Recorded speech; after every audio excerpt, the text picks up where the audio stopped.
Hola Gary, bom dia. Bom dia, Ivan. Buenos dias. Yeah, co- como vai? Tá tudo bem comigo. É você? Tudo bem? Yeah, tudo bem. Beleza. What languages do you speak, Gary? How many languages do you speak? Well, I speak Portuguese, but Brazilian Portuguese, Yeah. which causes me problems living here in Uh-huh. Lisbon, where they speak a kind of Russian.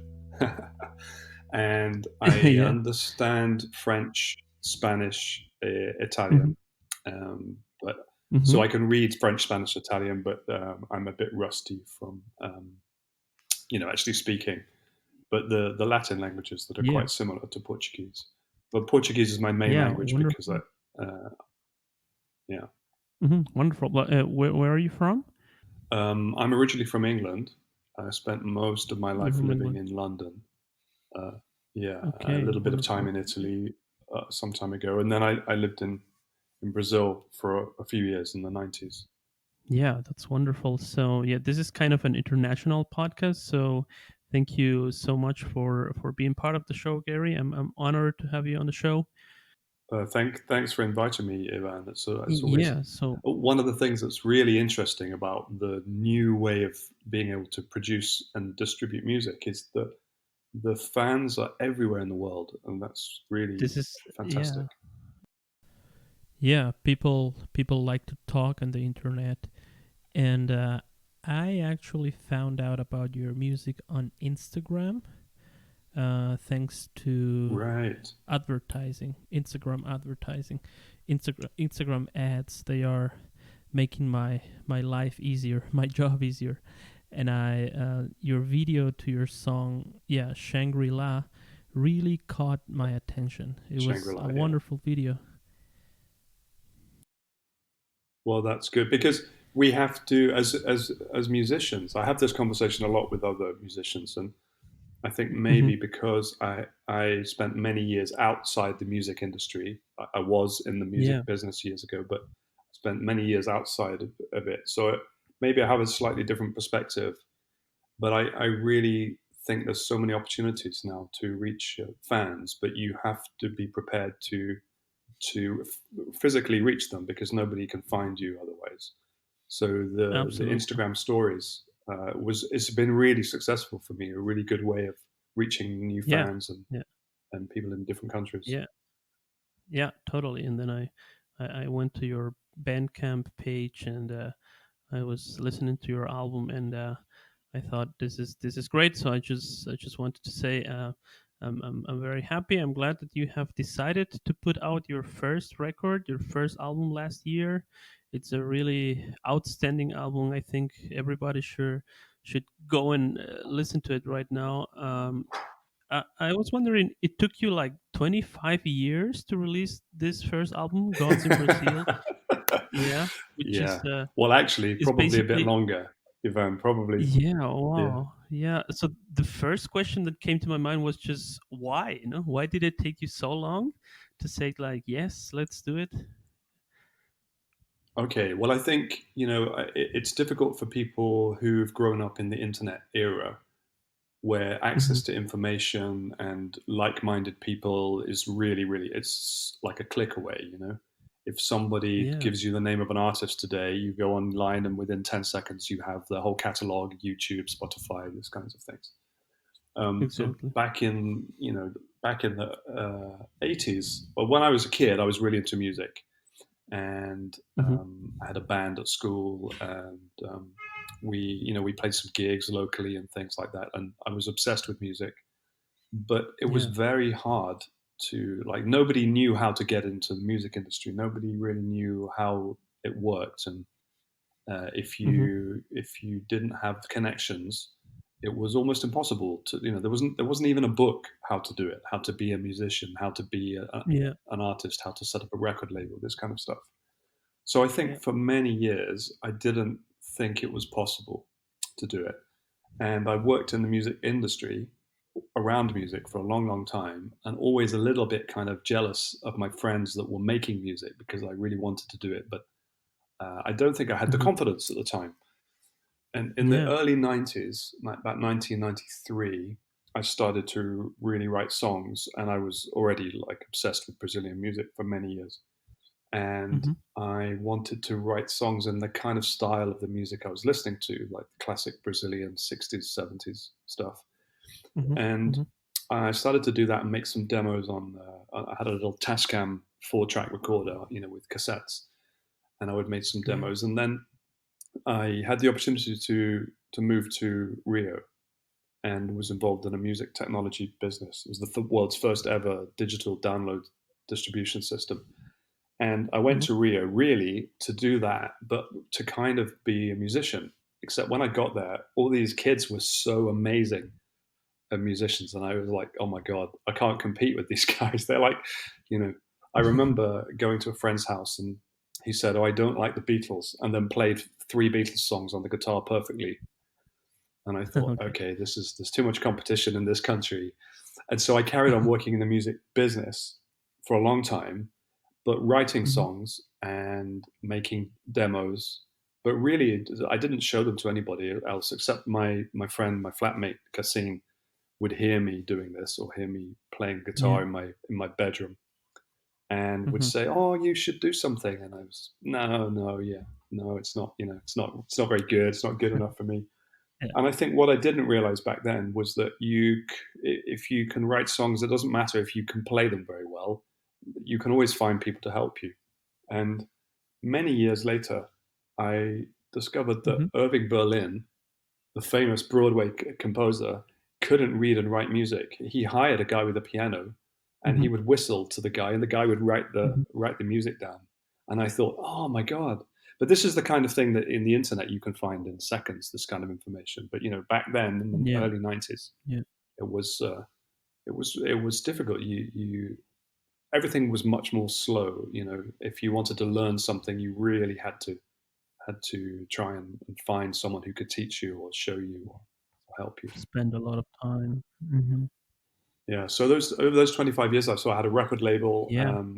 back in England called What Music, and we reissued a lot of rare Brazilian and Latin jazz from Argentina, some jazz from Finland. Mhm. Mhm. Um, and then I left the Mhm. music industry. I got a bit disillusioned with it, um, lot that with the Mhm. business side of things.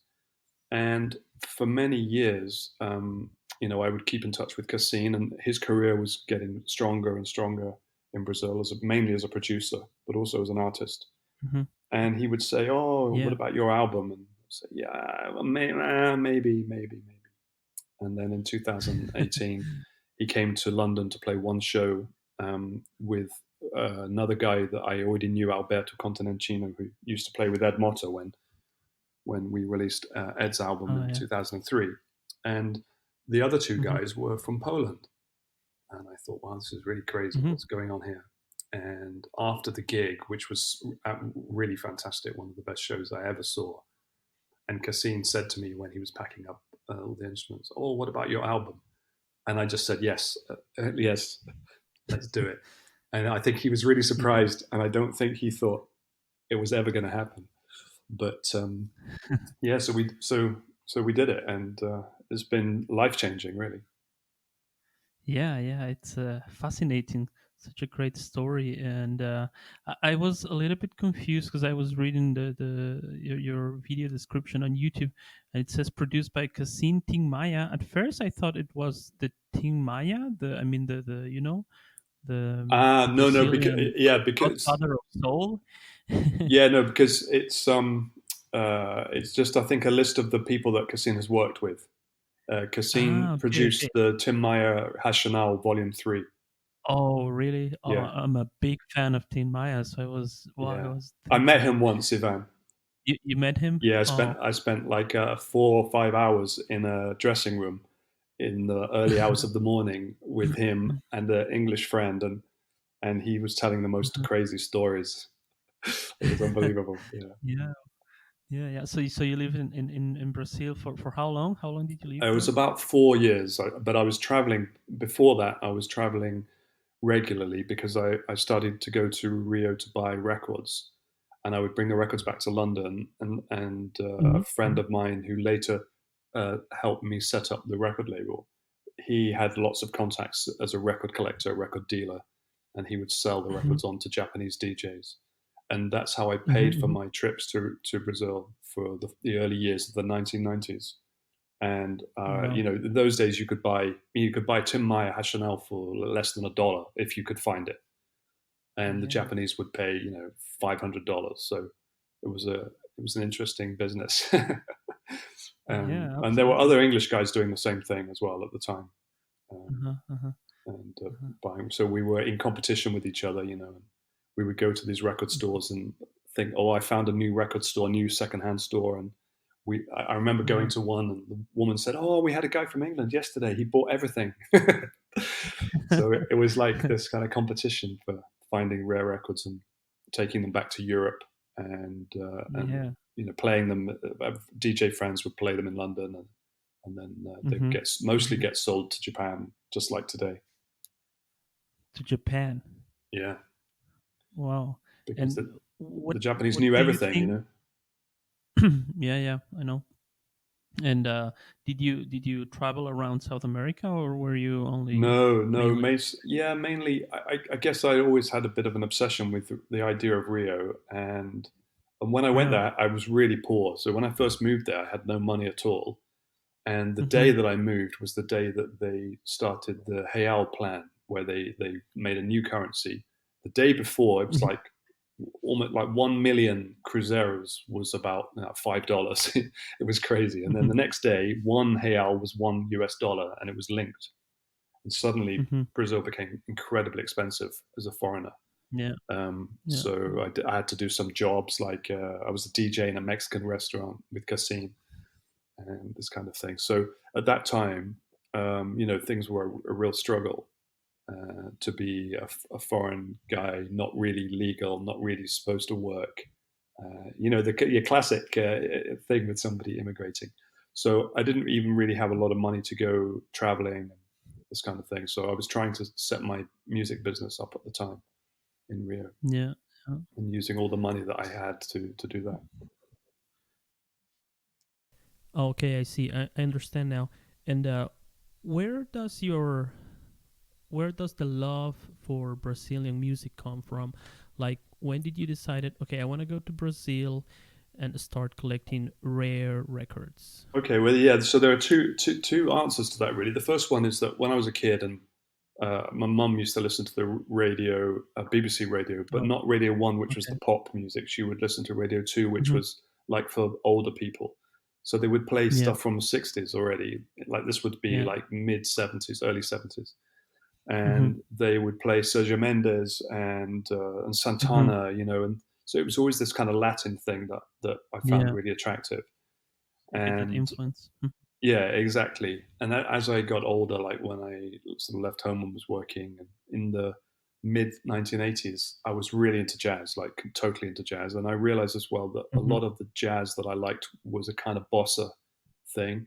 Yeah. And one day I had a girlfriend, and she said, "Oh, I bought you a cassette for your birthday," and it was Gilberto Gil, which was the first Hmm. kind of fully Brazilian, as opposed to Americans with some Brazilians on kind of recording that I heard. And it was very modern, and I didn't like it so much, but there was a couple of tracks on there that made me want to find out more. And around that time, HMV opened a mega store in London, and downstairs they had a basement with world music, as they called it then, and they had Hmm. in that in 1985 to 87 all the major Brazilian record labels reissued classic albums, like almost everything, like all the Caetano, all the Gal Costa, all the Elis Regina, Oh, Nana Caymmi. I mean, pretty much everything you could imagine. yeah. And so I would buy these records because of the covers, like they just looked so exotic to me. And Hmm. I would buy the records, I would look at the who wrote the songs, I would go back the next week and try it with a list of names, and they're like, "Oh, Edu Lobo, this guy's really good. Okay, let me see if there's an album by Edu Lobo." And Yeah. it was like the internet in massively slow motion. It took a Yeah. long time to build up that knowledge, and I didn't realize that there was anybody else, anywhere that was into this kind of music, because there was no way of knowing that. So Yeah. I Yeah. would make tapes and I would play them to my friends.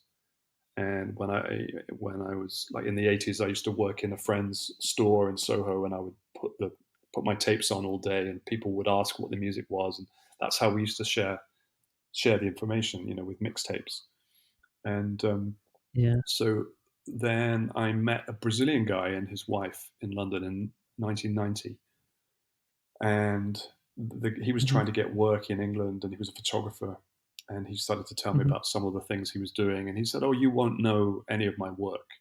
I said, "Oh, well, tell me." And he said, "Oh, I did this album cover for Caetano Veloso, and I did some for Tim Meyer." And I said, "Yeah, I have both of those albums." And he was like, Mhm. "Wow, that's Wow. crazy. How did you get them in England? In those days?" Yeah. And so we became friends. And a guy that I was working with at the time as well, we decided, let's go to Rio for Carnival in 1991. So for January, February '91, Uh-huh. we went for 5 weeks, I think, and stayed with this friend Flavio.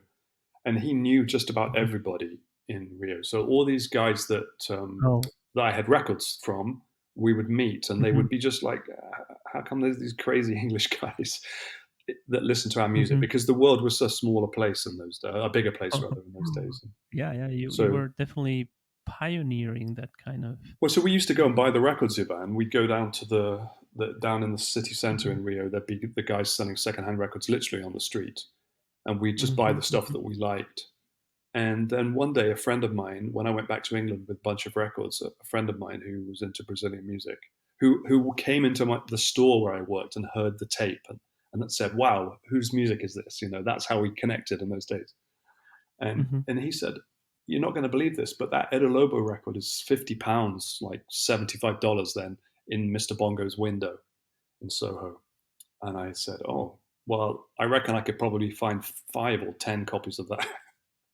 So that's how I started. I didn't realize there were other people. I didn't realize that there was this, starting collectors culture from sort of hip hop and Latin jazz world in London and other cities as well.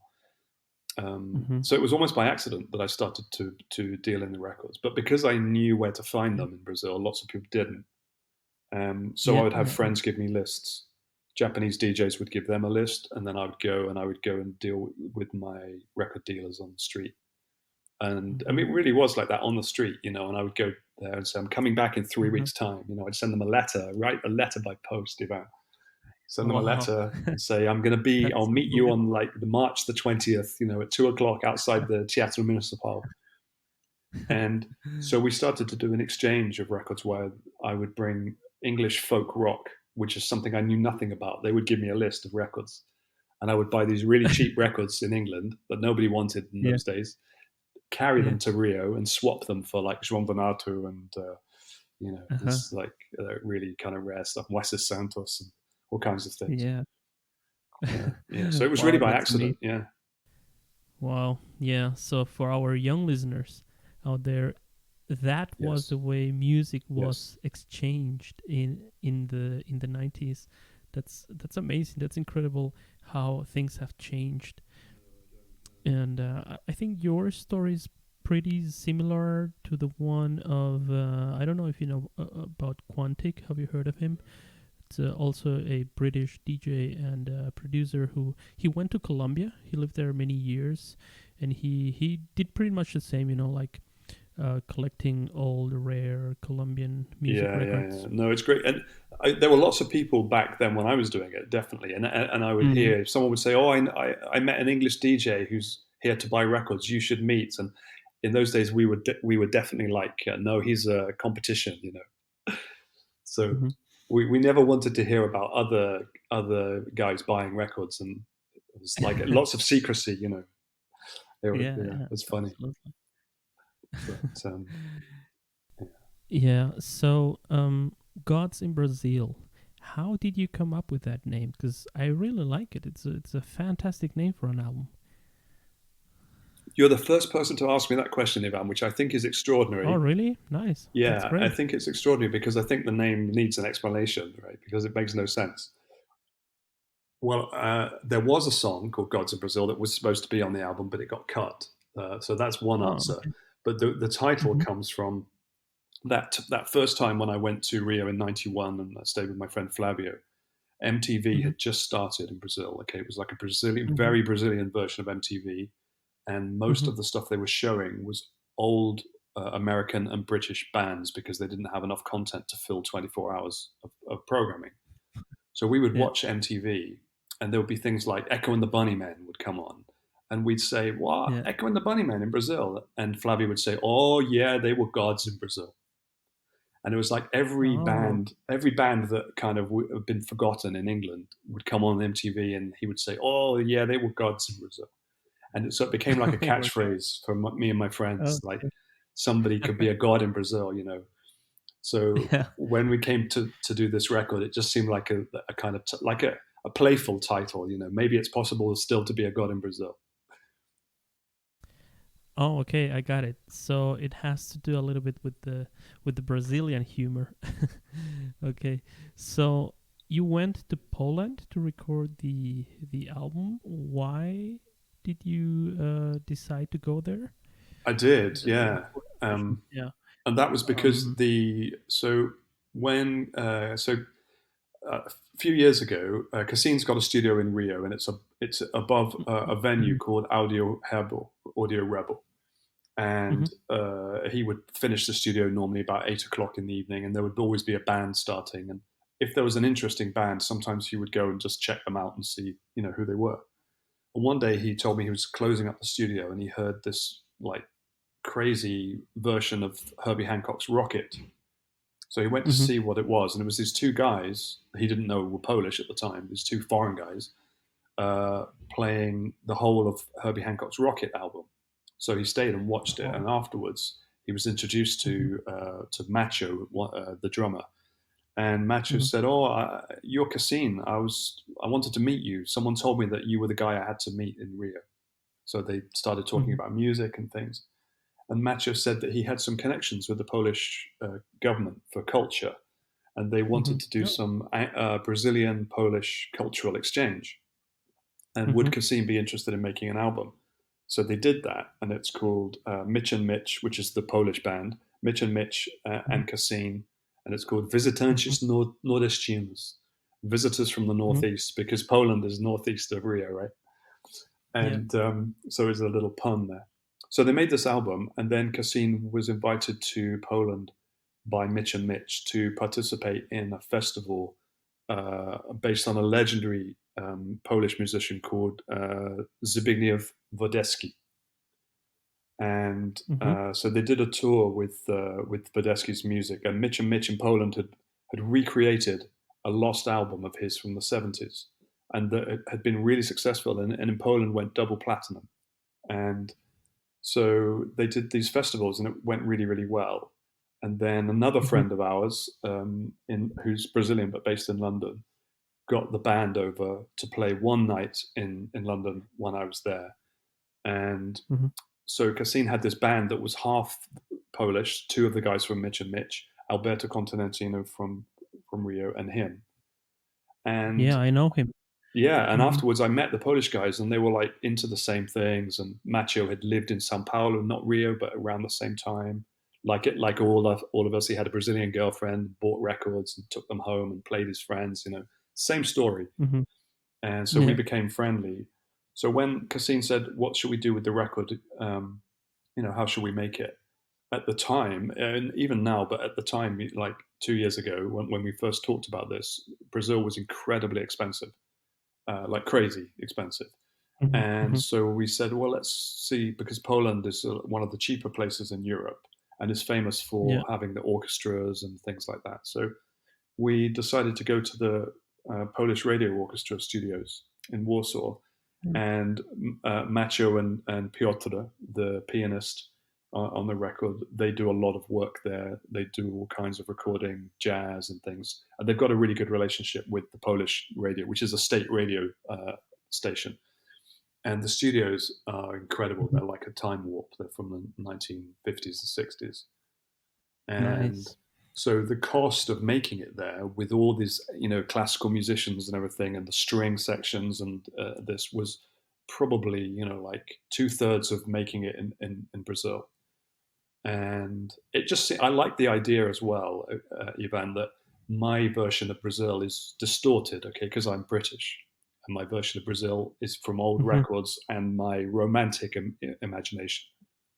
And to Hmm. meet these Polish guys who had another romantic version of Brazil that was also Yeah, distorted. I really liked that idea, but at the same time, have Alberto and Cassim, who are real Brazilians, kind of managing the yeah, arrangements and the production at the same time. So I really liked the yeah, idea yeah, that it was kind of that it made no sense without knowing the background story. yeah, yeah, yeah. Yeah, that's great. Alberto Continentino, he's one of my favorites. I'm a bass player too, and Right. I love him. I love the So way he plays you bass. know how unbelievably good he is, right? Yeah, absolutely. So yeah,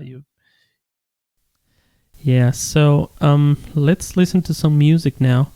You are going to hear Juanito Caminante, Little Johnny Walker, a wonderful song. I love it. It's like the perfect song for your morning coffee or your morning whiskey if you want.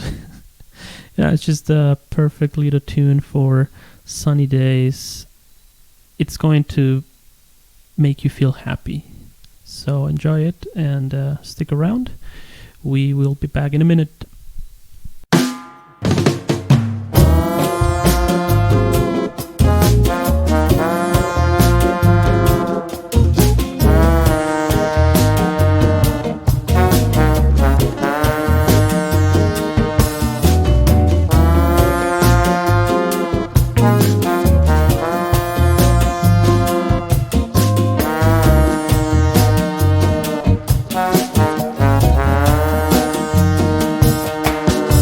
Down in Paraguay, there ain't nothing you can't buy, like a shiny gold Rolex or some Hollywood cigarettes. But when it comes to whiskey, things are getting risky. I just want my Johnny Walker, but life is not so easy.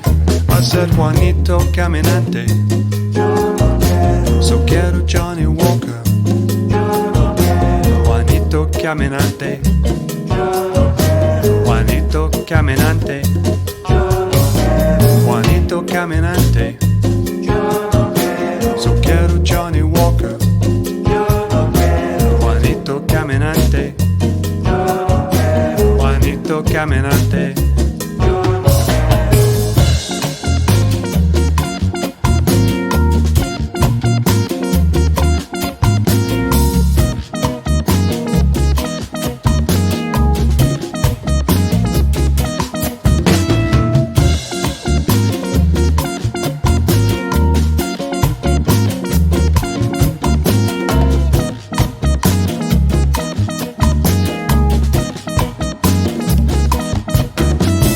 Down in Paraguay, there ain't nothing you can't buy, like a nearly gold Rolex or some Hollywood cigarettes.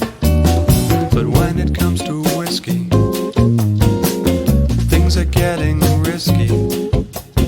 I just want my Johnny Walker, but life is not so easy. I said Juanito Caminante, so quiero Johnny Walker. Juanito Caminante, Juanito Caminante, Juanito Caminante, so quiero Johnny Walker. Juanito Caminante, Juanito Caminante. Amigo, yo tengo 4 garrafos de whisky hecho en Cuba, hecho con la mejor calidad, hecho con puro malte. Amigo, camine para el lado salvaje. Beba whisky, whisky de la Cuba, whisky de fresco cubano, es que de la puta madre.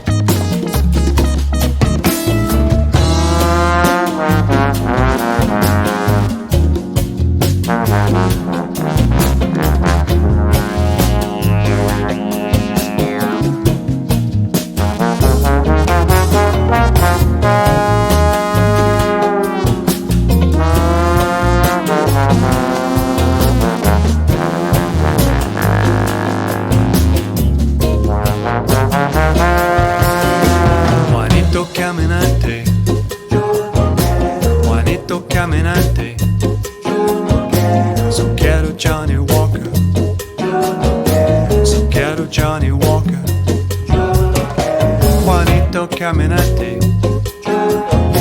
So quiero Johnny Walker. Juanito Caminante. Juanito Caminante.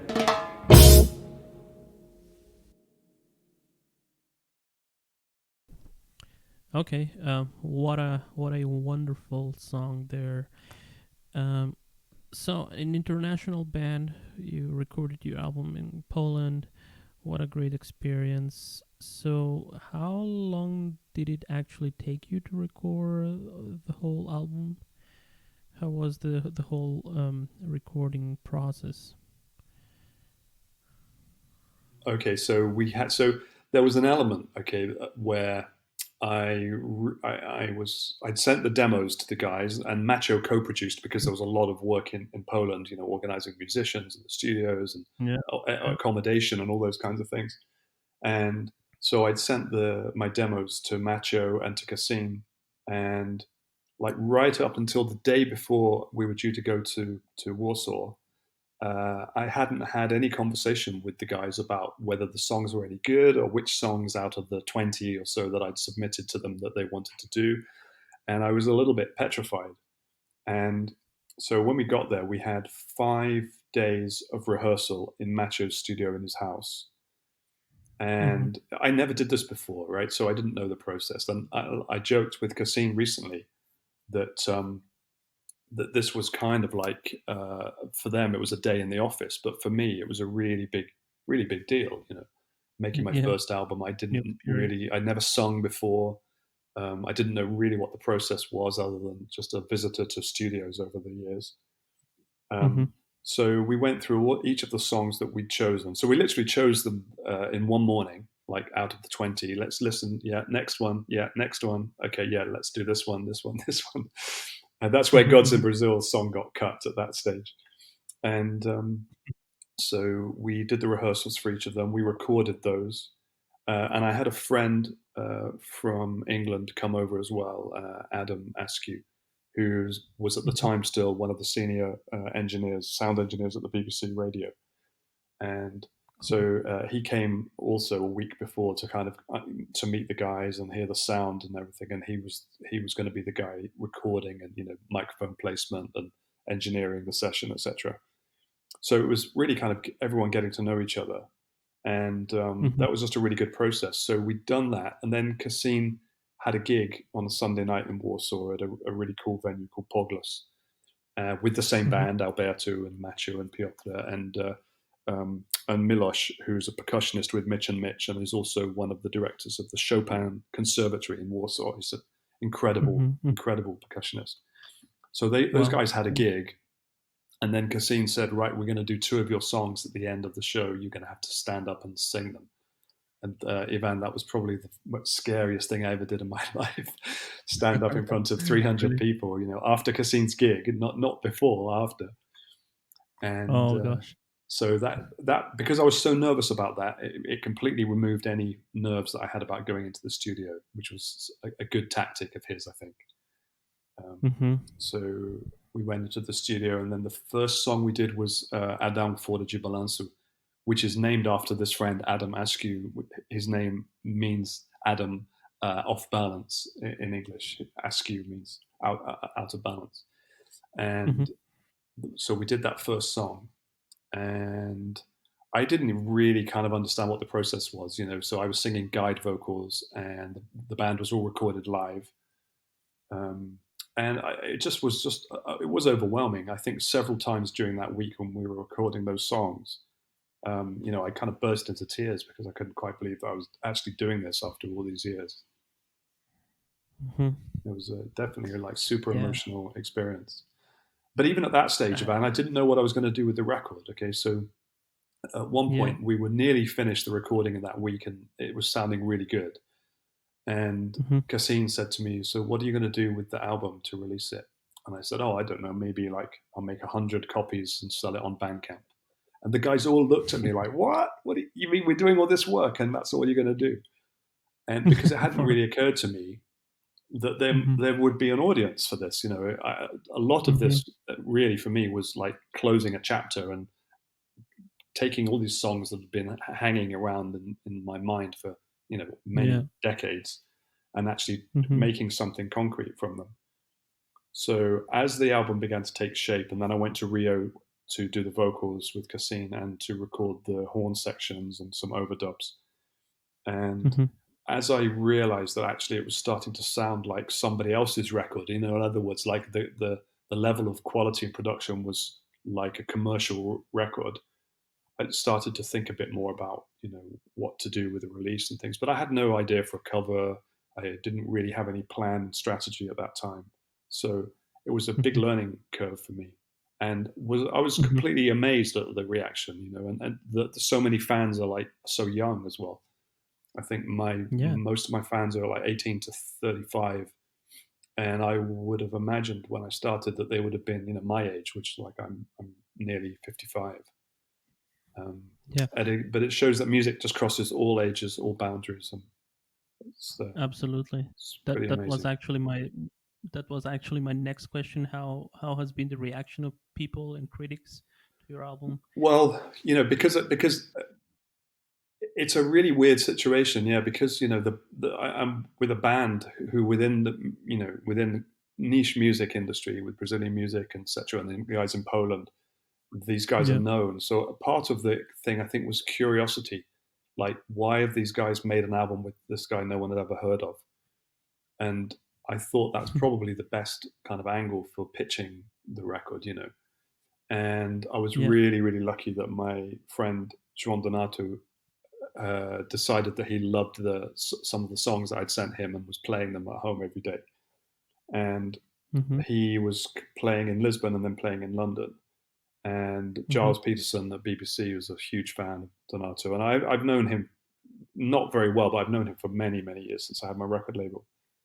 And so we went to the BBC studio for Donato to record some live sessions. Mm-hmm. And Giles heard my album, and so he got me on the radio with Donato talking about how I knew him and how we worked together years ago and this kind of stuff. And that Yeah. really kickstarted everything, because people were calling the BBC and saying, "Where's this album? We can't get it. Where do I find this song?" And because Mm-hmm. I hadn't planned to release it for several more weeks, maybe another 6 weeks, so I had to bring the release forward like to that day because people were trying to find the Juanito Caminante song. And Mm-hmm. so Mm-hmm. from there, really, it really kicked off. And then the other really big thing that happened was Andrew Jervis at Bandcamp, who's like the main music curator at Bandcamp. He was a Mm-hmm. fan of my record label, What Music, many years ago. So Oh, for him, it okay, was an cool. interesting story. So he put one of my songs as the first track on the Bandcamp Weekly podcast. And that just went kind of crazy. And from there, people started playing it on radio stations and things. And then the other really good source Mm-hmm. of fans has been Wow. the Instagram stories, which has kind of shown my music to people that never would have seen it, and I never would have imagined that Yeah. they were out there. Absolutely, absolutely. I think also the music video we talk a little bit about at the beginning of the podcast. Hmm. The music video for the song Shangri La is just awesome. That vintage is it 50s 40s It's look-alike a video? mixture, What Ivanas, the 30s mixture? and 40s, and the reason that 30s it and is like 40s. that, yeah, is because Oh, cool. thank you. I really I made it I made it myself, and I really love doing that stuff. I've always been Yeah, into I that kind love of it. Yeah. and the reason it's like that is because when I made that, Cassine said, "But you're not in the video," and because just like the cover and just like what I was going to do with the release of the album, I hadn't really considered anything about like promo videos.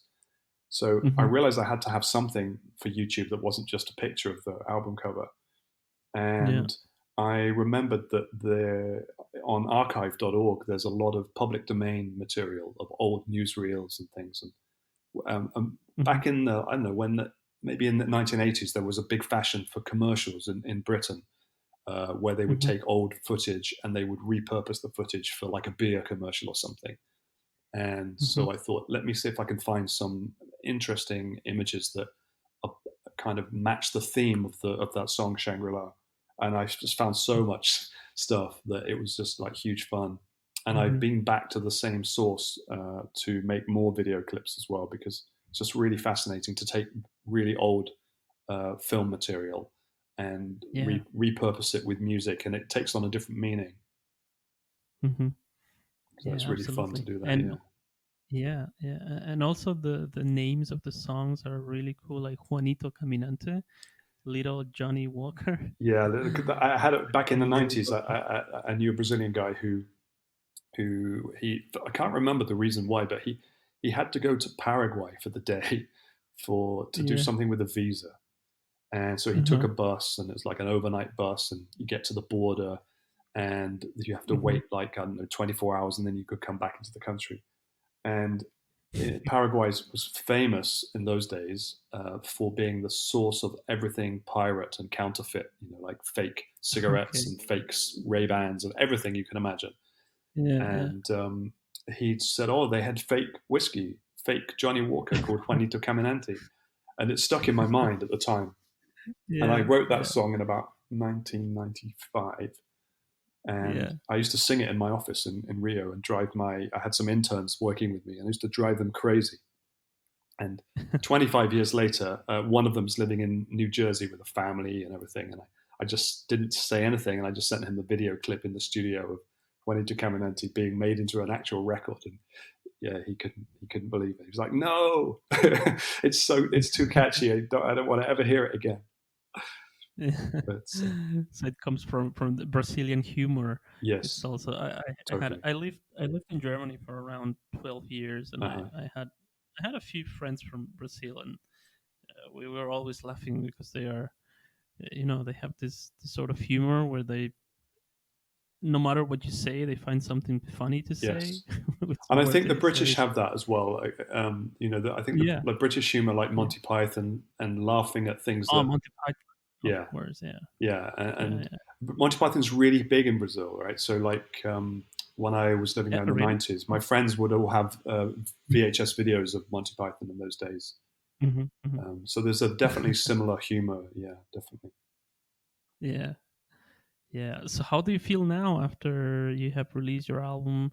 I mean, we had the pandemic. We are still. Are you also quarantining over Yes, there in yes. Portugal? It's Are you officially it's under been lockdown? relaxed in Portugal, Yeah. but it's like when people ask me if I'm ready to go out, I say, when Apple releases a new iOS for the phone, and you really don't want to be the first one to download it in case your phone dies.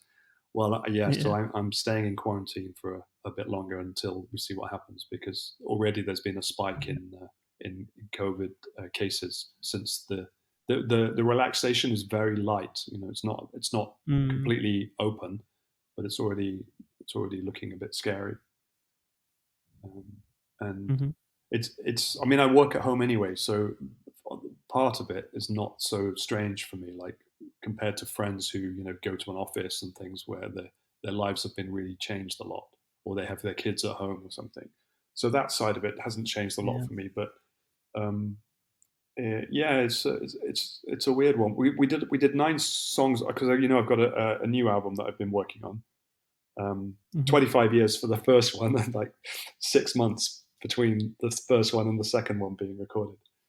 Um, so we did 9 songs in Lisbon with the same band, and my friend Domenico Lancelotti as well, who's the voice on Juanito Caminante with the whiskey cellar. He's living in Mm-hmm. Lisbon, so it was great to get him in on the album as well this time, playing percussion and drums. And we did 9 songs in 3 days. So we compressed the whole experience of last time was compressed into three days. And when the lockdown started, we said, "Oh, let's maybe do one more song." So I wrote a song on the day of lockdown that started. It came into my head like in one go. I made a demo and I sent it to Cassine, and he fixed it up and sent the parts to Macho in Warsaw, and he played the Yeah. drums. And then it went to Alberto in outside Rio, where he was with his family, and he did the bass. And then it went back to Cassine in Rio, and he did some crazy guitar. And then it went to back to Warsaw to Pedrinho, as we call him, Piotr, the keyboard player. Then back to Lisbon Mm-hmm. to me to do the vocals. And it was the first time we've done a track like that, where it wasn't the whole band in the studio. But it's really good. So now that the album has 10 songs instead of 9, which is good. Mm-hmm. Yeah, that's awesome. So, yeah, Gary, it's been so nice talking to you. We've been talking for over 40 minutes now. Yeah, no, you can't stop me on this subject, though, Ivan. We could go on for 2 hours easily. Yeah, I love to talk about music. Is there anything else you want the world to know about your music, about Gary? Yeah, I think one thing that I would say is like it's never too late. There's a song Yeah. on the first album, "Follow Your Heart," which is kind of about that, and it Mm-hmm. is more so now than ever before. It doesn't matter who you are, where you are, or how old you are, or anything. If you've got something creative to say, you should just do it, because now there are opportunities to reach people and fans in a way that never existed. 25 years ago, for example. So I would just say, Mm-hmm. whatever you feel that Yeah. you should be doing, just do it. Yeah, I totally agree with you, and I think it's so nice what you are saying, and I think this episode is going to be so special because it will show the people, like, Perfect. how was life before the internet, how was music produced and consumed before and after the internet. So I love talking about these kinds of things. So thank you so much, Gary. Okay, so just my name, you put my name, Gary Corbin. So where can we get your music? Where can people get your music?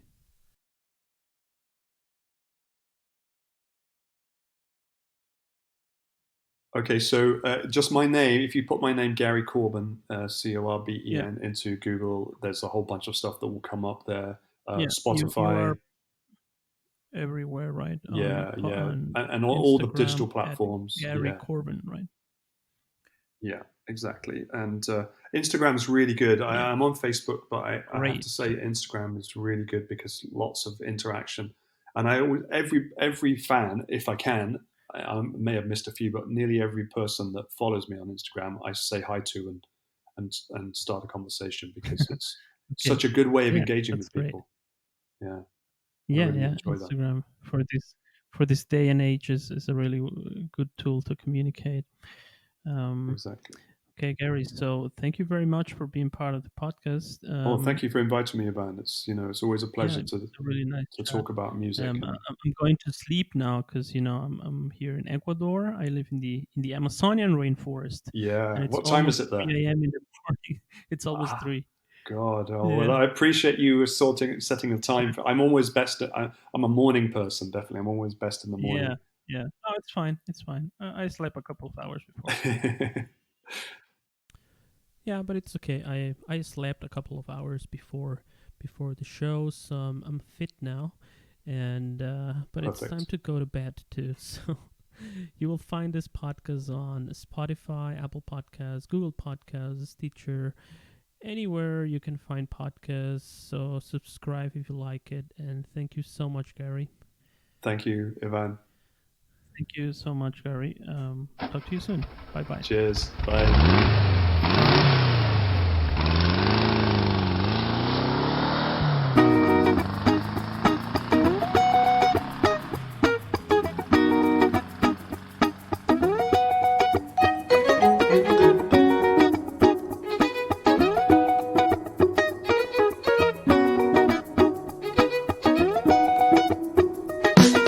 Driving in my car, I wonder where you are. The sun is going down, you know where to be found. In my Puma with the top down, I'm not gonna hang around if you're not gonna show. I'm gonna go with her now. Driving in my car, I wonder where you are. The sun is going down, you know where to be found. In my Puma with the top down, I'm not gonna hang around if you're not gonna show. I'm gonna go with her now. If you want to ride in my Puma, girl, I'll see you there in Prada Junior. I'll take you for a ride in my Puma, girl. I'm gonna show you now, I'm not just a crooner. My friends tell me that you're way out of reach, but tonight there'll be a party on the beach. You know it's New Year's Eve, the sun is shining down in this purple Puma. We're gonna paint this town.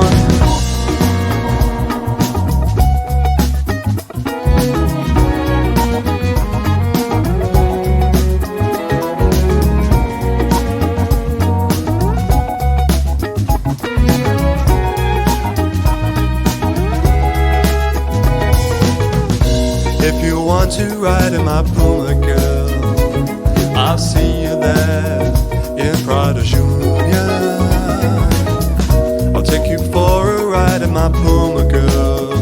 I'm gonna show you now I'm not just a crooner. A Puma may not be a Lamborghini girl, but you're so sexy in your bikini girl.